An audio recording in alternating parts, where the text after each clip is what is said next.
menyapu rumah di malam hari. Ini menyebabkan karakter fakir, karakter miskin. Jadi tercegahnya rezeki karena apa? Sering nyapu di malam hari. Makanya ibu-ibu tolong kalau nyapu sebelum waktu masuk asar, rumah disterilkan. Yang bersih. Semua dibersihkan jangan sampai kita nyapu di malam hari. Yang pertama, tema kami adalah beberapa hal atau banyak hal yang menyebabkan orang itu tercegah dari rizki. Kemudian di season kedua nanti, kita akan menerangkan memulai usaha bermodal 3M. Memulai usaha bermodal 3M. Yang pertama adalah, apa saja hal-hal yang menjadikan rizki kita itu tercegah. Dalam sebuah hadis, ini saya kutip dari kitab Taklim yang dikarang oleh Ibrahim Az-Zarnuji bahwa sabata bi hadzal hadis annartika badzambi sababu khirmani rizki khususon al-kadhib.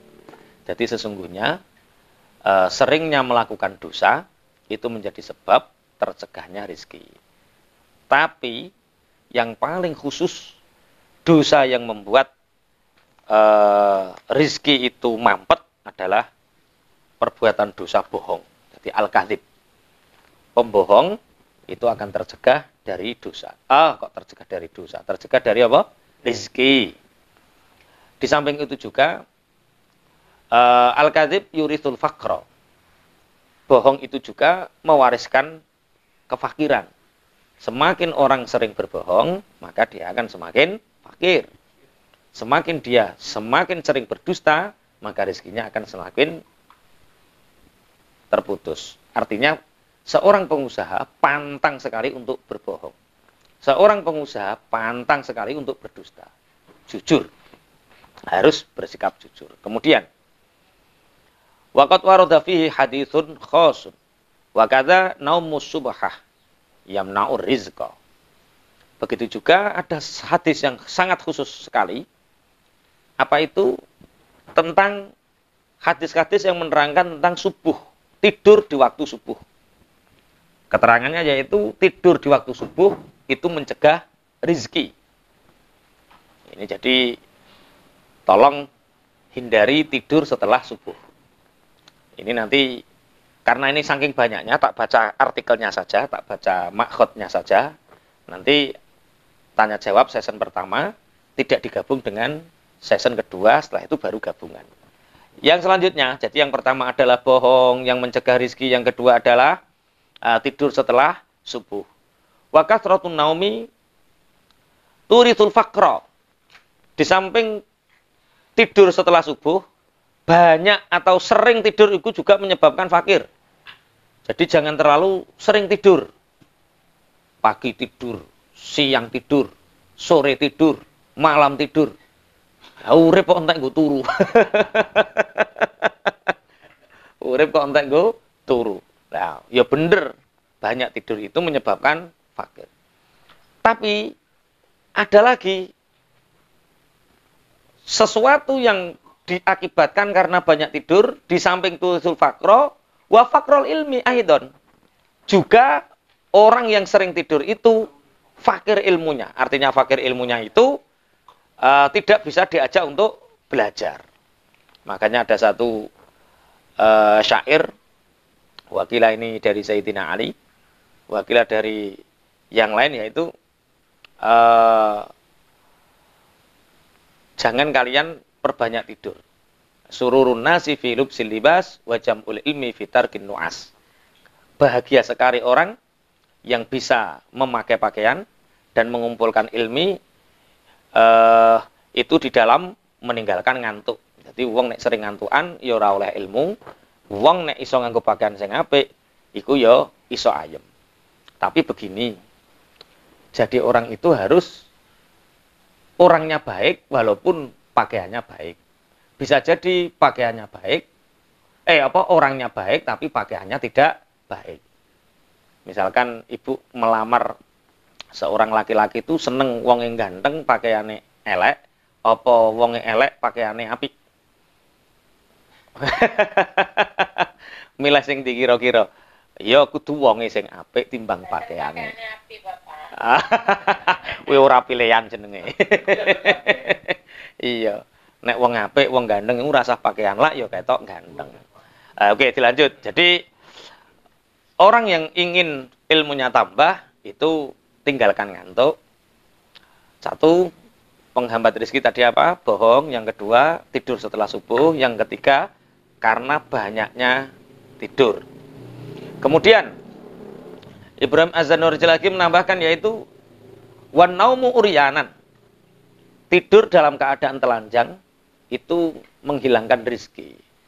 Makanya ulama-ulama itu memberi petunjuk kepada kita kalau kita tidur pakailah celana yang obrong-obrong, pakai baju atau kaos yang sekiranya kita itu tidak membuka aurat. Jadi tidur telanjang itu menyebabkan tertutupnya rezeki. Wal baulu uryanan. Ini yang beda dengan dahulu ya, zaman mbah, zaman ibu. Karena meyakini bahwa masuk kamar mandi, kencing dan mandi dalam keadaan telanjang. Itu juga mencegah rezeki. Dulu ulama-ulama itu kalau mandi itu pakai pakaian. Jadi ada khusus, dan ini di tradisi pesantren masih banyak terjadi karena memang ngajinya seperti ini. Jadi dulu saya saat masih di pesantren biasa, jadi ada baju khusus mandi. Jadi sarung, kaos khusus genggu gabyuran terus. Nah, saiki duwe bojo iki rada tertib. Wong ning jero kamar mandi wae, enggak ada yang tahu alasannya gitu. Tapi kita tetap hati-hati. Jadi kencing telanjang, tidur telanjang itu menyebabkan tercegahnya rezeki. Kemudian wal aklu junuban. Yang mencegah rezeki selanjutnya adalah makan dalam keadaan junub. Habis dengan suami, habis dengan istri. Kemudian belum mandi jenabat, sudah minum, sudah makan.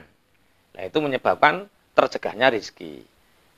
Bagaimana kalau sudah sangat kebelet ingin makan? Ya wudhu dulu. Wudhu dulu baru makan. Kemudian wa muttaqian ala jambin. Senden. Nah, seperti Pak Eko ini, seperti Pak Eko. Nah, menengi Pak Eko. Wah, muttaqian ala jambin ini menyebabkan fakir ya. Posisi seperti ini, maksudnya senden bisa jadi tangan di belakang satu, bisa jadi tangan di depan satu, bisa jadi senden yang muttaqian ala jambin. Jadi senden yang sisih. Lah, wis plek Pak Eko tadi. Nanti senden di satu sisi. Nah, itu menyebabkan fakir. Rizkinya tercegah. Walah. Kemudian watahawanu bisikotil maidah. Yang mencegah rizki lagi adalah meremehkan jatuhnya makanan. Jadi kalau makan itu sekiranya habis dan bersih resik sampai ke tulang-tulangnya. Maksudnya sampai butir yang terakhir. Meremehkan butiran-butiran nasi yang tercecer itu menyebabkan tercegahnya apa? Rizki. Jadi kalau makan, hargailah petani yang menanam satu butir menjadi ribuan butir. Hargailah petani yang traktor, yang banyoni dan lain sebagainya. Ha? Yang macul, watahawun, bisikotil ma'idah. Ini menyebabkan, dicatat ya, nanti biar enggak anu. Kemudian, waharku qasril basori. Membakar kulit bawang putih. Nah, ini yang ibu-ibu rumah tangga, kalau bawang putih tolong jangan dibakar. Tapi diapakan? Kalau ada sampah yang sekiranya ditanam, dipendem. Karena membakar kulit bawang putih itu menyebabkan fakir, tercegahnya rizki semakin sempit. Wakan sulbaiti bil mandil. Dan membersihkan rumah dengan mandil. Mandil itu sapu tangan. Jadi misalnya gini, ada kotoran di rumah yang digunakan bersihkan sapu tangan. Lap. Ya mestinya disapu, dipel gitu. Jadi jangan menggunakan lap yang kita pakai untuk ngelap kotoran. Paham ya maksudnya ya? Tisu kan ora tinggu keseharian. Ini mantil itu sesuatu yang kita gunakan keseharian, yo kanggo ngresik awak, yo kanggo ngresik omah lah itu. Kan jorok toh. Jorok sekali. Kemudian wakan sulbaiti bilaili. Menyapu rumah di malam hari. Ini menyebabkan karakter fakir, karakter miskin. Jadi tercegahnya rezeki karena apa? Sering nyapu di malam hari. Makanya ibu-ibu tolong kalau nyapu sebelum waktu masuk asar, rumah disterilkan. Yang bersih. Semua dibersihkan sampai jangan sampai kita nyapu di malam hari. Kemudian watarkul kumamati fil baiti. Meninggalkan omahe sang-sang melanding ning omah. Apa sang-sang melanding bahasa Indonesia nih? Sang-sang melanding iku lho sing ning pojok-pojokan rumah, sawang. Kalau monggo itu apa bahasa Indonesia nih? Sarang laba-laba. Ya, sarang laba-laba. Meninggalkan sarang laba-laba di dalam rumah. Itu mencegah turunnya rizki. Malaikat rahmat itu nggak masuk, nggak seneng kalau rumah itu ada rumah laba-labanya. Berarti memang karakter orang kaya, orang-orang yang didesain oleh Allah untuk kaya itu memang desainnya seperti itu. Rumah saja nggak boleh ada kalau monggo. Sebelum maghrib, rumah harus bersih. Itu berarti orang yang betul-betul berkarakter kaya. Saya punya kesadaran saya didesain oleh Allah untuk kaya itu. Kena kipas angin masuk angin, tapi nek AC asli kok gak. Oh, itu berarti saya didesain untuk enggak ini guyon ya. Jadi kalau yang kitab saya baca serius, yang saya tadi guyon. Oke, jadi meninggalkan sarang laba-laba di dalam rumah itu mencegah turunnya rezeki.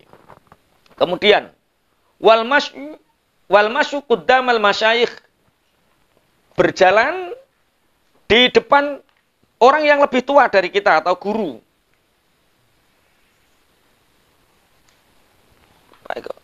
Berjalan di depan guru, berjalan di depan masyayikh, orang yang lebih sepuh.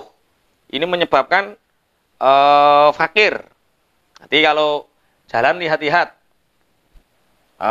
Kalau ada orang yang lebih sepuh, jangan berjalan di depannya, tapi di belakang. Ini termasuk keterangan ini yaitu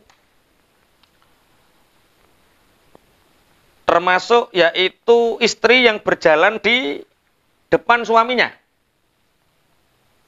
Jadi kalau ada seorang istri berjalan di depan suaminya, itu menyebabkan rizkinya tercegah. Jadi Mas Dimas, Pak Eko, kalau istrinya berjalan di depannya langsung cekel pundak langsung geret ngguring ini lho. Sing gareng nyebabno rezekiku ngono. Wong wedok kok cenanalan mlaku ning ngarepe sing lanang. Nah, itu menyebabkan rezekinya dicegah. Kemudian wanita ul abawaini bismihima. Memanggil nama ibu bapak dengan nama aslinya. Jadi nek manggil uga ayah, nek manggil uga papa, nek manggil uga ibu, tapi dipanggilkan nama aslinya. Sana ikut Papa Kofik, sana ikut Papa Kofik. Lah, itu menyebabkan fakir ya, tercegahnya rizki. Ya papa ngono tok, gak usah ditambahi Papa Kofik. Mama ngono tok, gak usah tambahi Mama Nimas. Yo mama ngono tok ae. Memanggil dengan menyebutkan nama asli kedua bapak ibunya, itu menyebabkan fakir.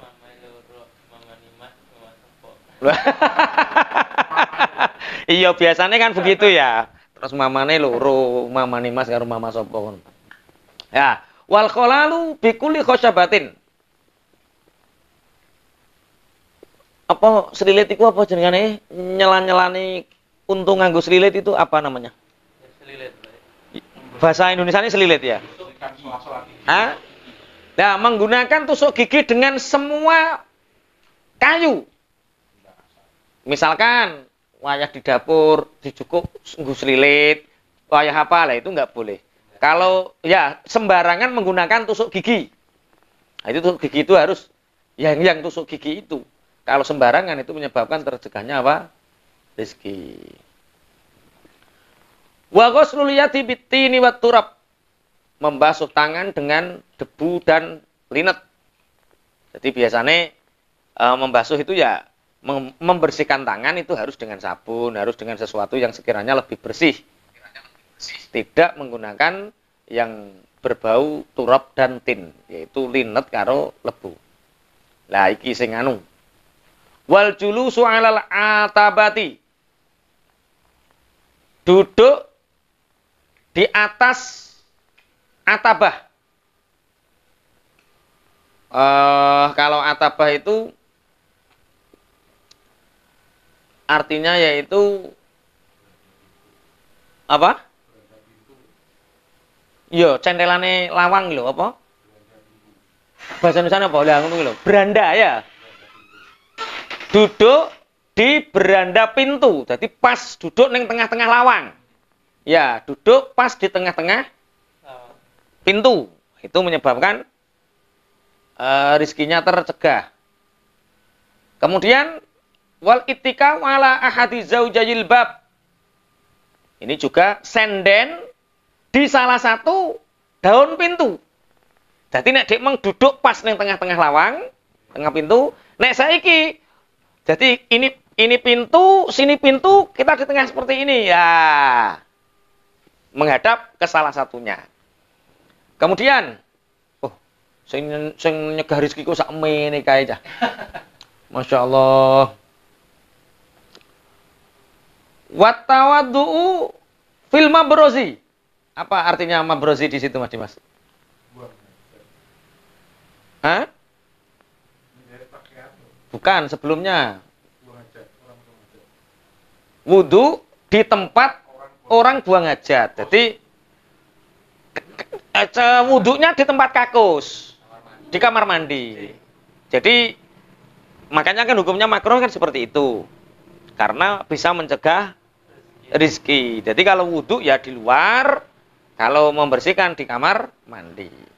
Jadi wudhu bebersih di mabros kamar mandi. Wa khiyatatu thawbi ala badanihi. Menjahit pakaian di badan yang masih dipakai. Ora dicoplok langsung didondomi. Wah, iki kacau. Ini menyebabkan fakir. Wa tafiful wajhi bithawb. Ngelapi wajah dengan pakaian yang digunakan. Ngono. Ngene, iku menyebabkan fakir. Sapu tangan yo duwe, tisu yo duwe. Wa tarku baitil ankabut fil baiti padha iki. Meninggalkan rumah sang melanding di dalam rumah. Wa tahawunu bis salat. Meremehkan salat. Jadi zuhur jam 2 baru zuhur. Asar jam 5 baru asar. Maghrib jam 6 lebih 10 baru maghrib. Akhirnya diuji sama Allah dengan segala permasalahan. Masalahnya selesai, tapi detik-detik akhir.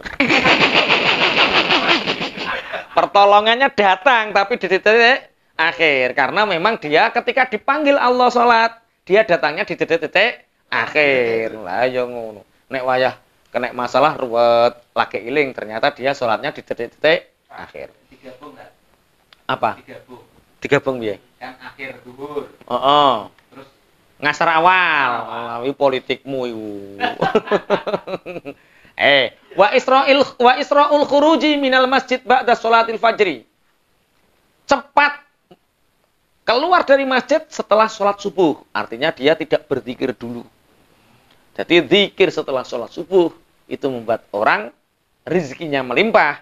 Tapi meninggalkan zikir setelah sholat subuh itu menyebabkan tercegahnya rizki.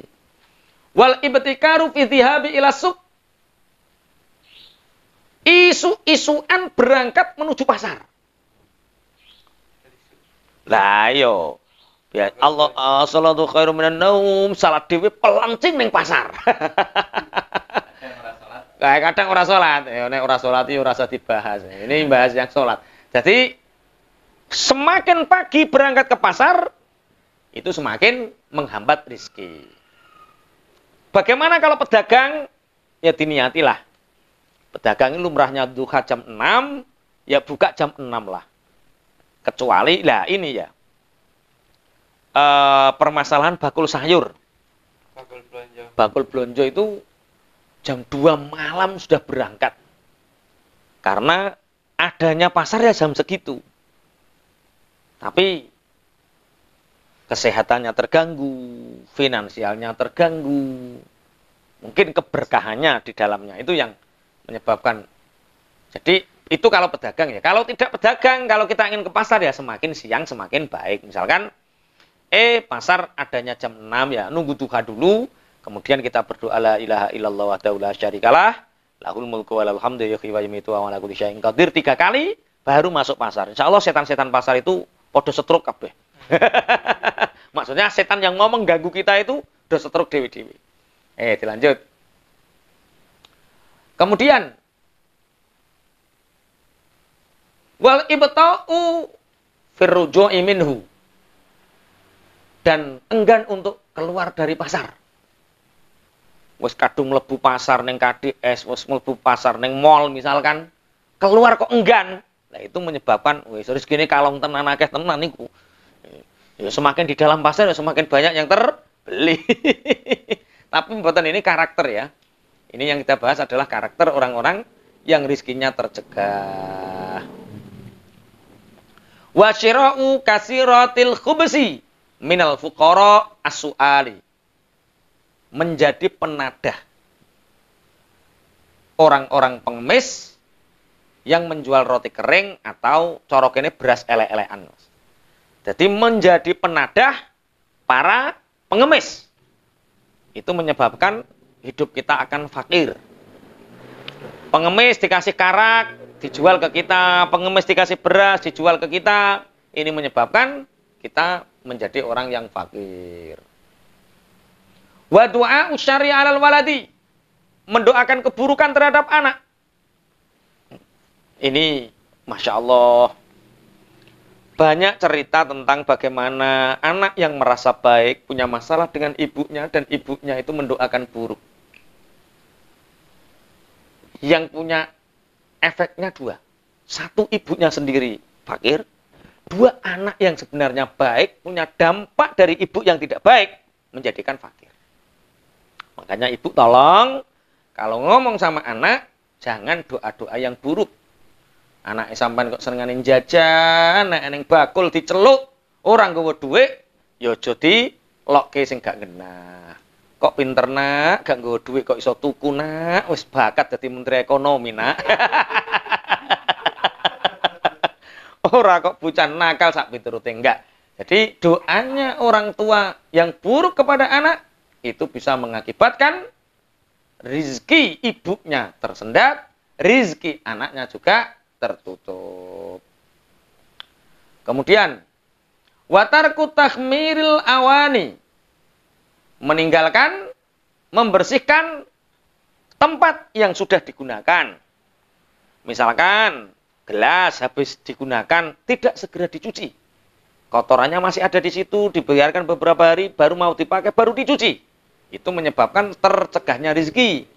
Piring yang habis dipakai nggak segera dicuci, itu menyebabkan tercegahnya apa? Rezeki. Ternyata menikah dengan wong wedok koproh itu berakibat besar terhadap kehidupan kita.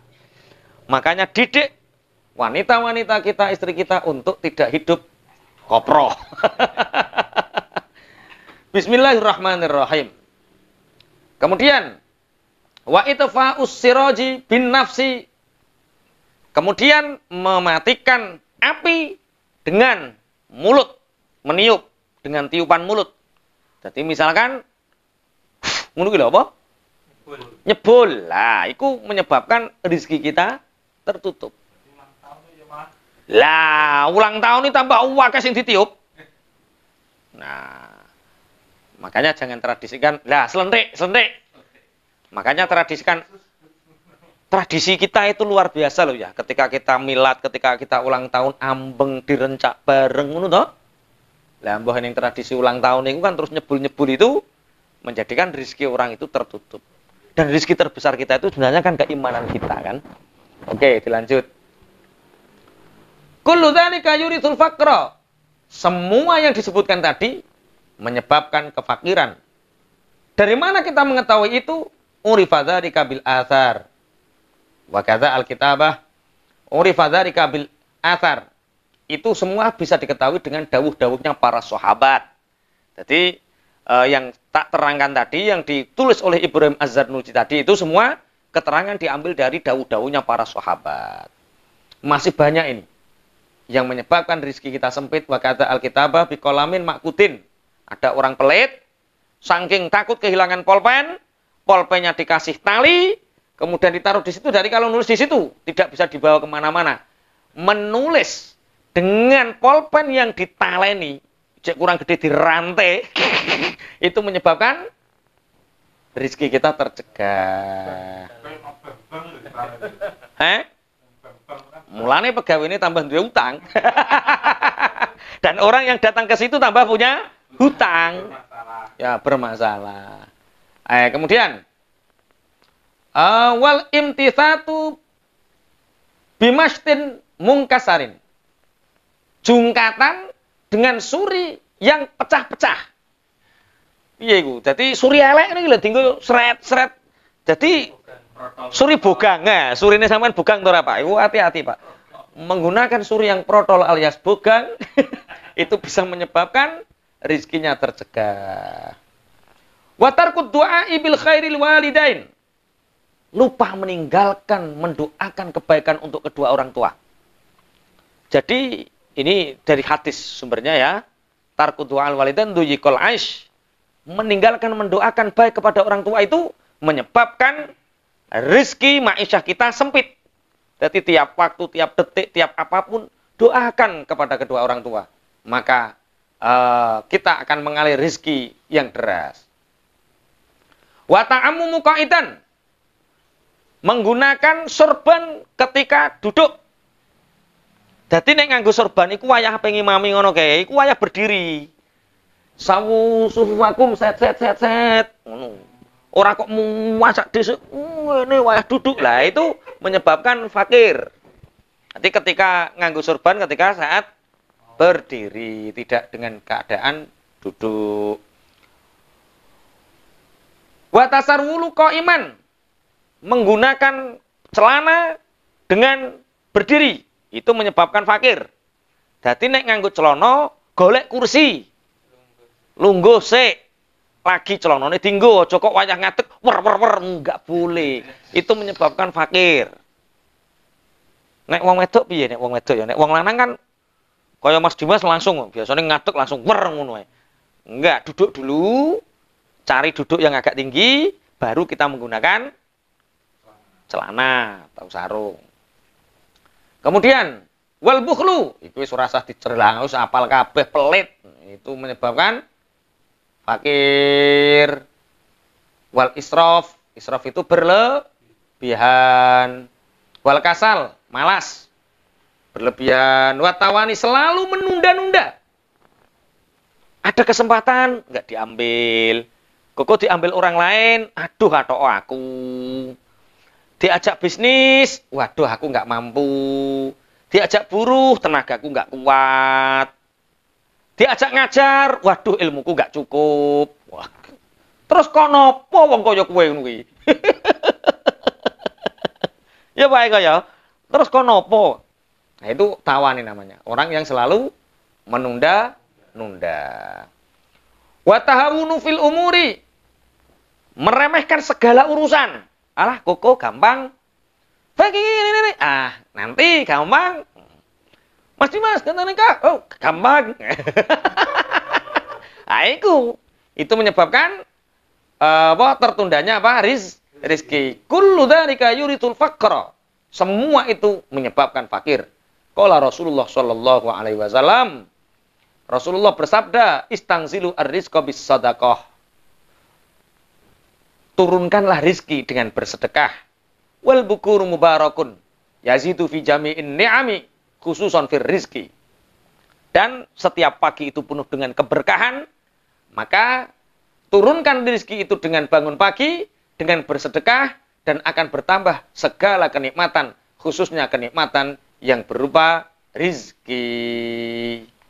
Dari beberapa hal yang saya sampaikan, banyak hal ini ya, tentang sesuatu hal yang menyebabkan tercegahnya rizki. Mungkin dari sahabat-sahabat pejuang yang ada di Taiwan ini ada pertanyaan, kami persilahkan sebelum nanti bahas strategi bisnis memulai usaha dengan 3M. Monggo.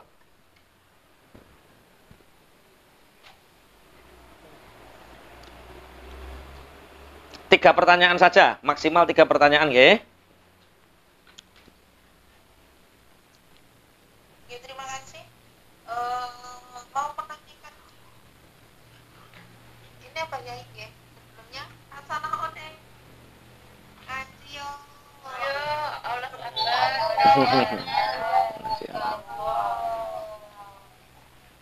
menanyakan terkait tadi atau menyampaikan bahwasannya apa nih, tidur setelah sholat subuh itu bisa menghambat datangnya rezeki salah satunya.